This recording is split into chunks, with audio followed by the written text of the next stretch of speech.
you said, does your thinking create your environment, or does your environment create your thinking, which I thought was really, really interesting.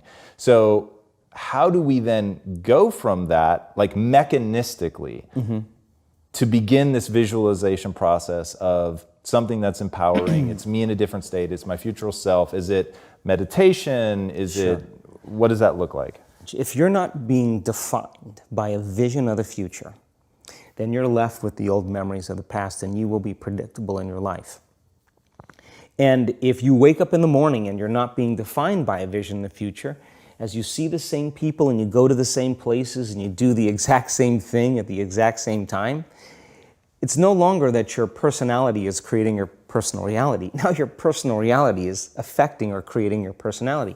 Your environment is really controlling how you think and feel unconsciously, because every person, everything, every place, every experience has a neurological network in your brain. Every experience that you have with every person produces an emotion. So some people will use their boss to reaffirm their addiction to judgment. They'll use their enemy to reaffirm their addiction to hatred. They'll use their friends to reaffirm their addiction to suffering. So now they need the outer world to feel something. So to change then is to be greater than your environment, to be greater than the conditions in your world. And the environment is that seductive. So then why is meditation the tool? Well, let's sit down, let's close our eyes. Let's disconnect from your outer environment. So if you're seeing less things, there's less stimulation going to your brain. If you're playing soft music or you have earplugs in, less sensory information coming to your brain, so you're disconnecting from your environment. If you can sit your body down and tell it to stay like an animal, stay right here. I'm going to feed you when we're done. You can get up and check your emails, you can do all your texts, but right now, you're going to sit there and obey me. So then, when you do that properly, and you're not eating anything or smelling anything or tasting anything, you're not up experiencing and feeling anything, you would have to agree with me that you're being defined by a thought, right?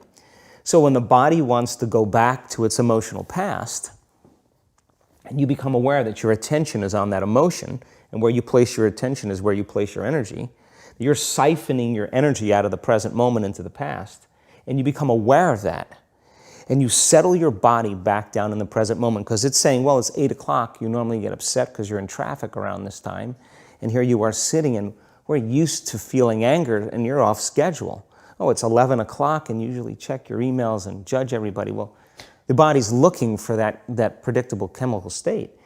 Every time you become aware that you're doing that, and your body is craving those emotions, and you settle it back down into the present moment, you're telling the body, it's no longer the mind, that you're the mind. And now your will is getting greater than the program. And if you keep doing this over and over again, over and over again, over and over again, just like training a stallion or a dog, it's just going to say, I'm going to sit.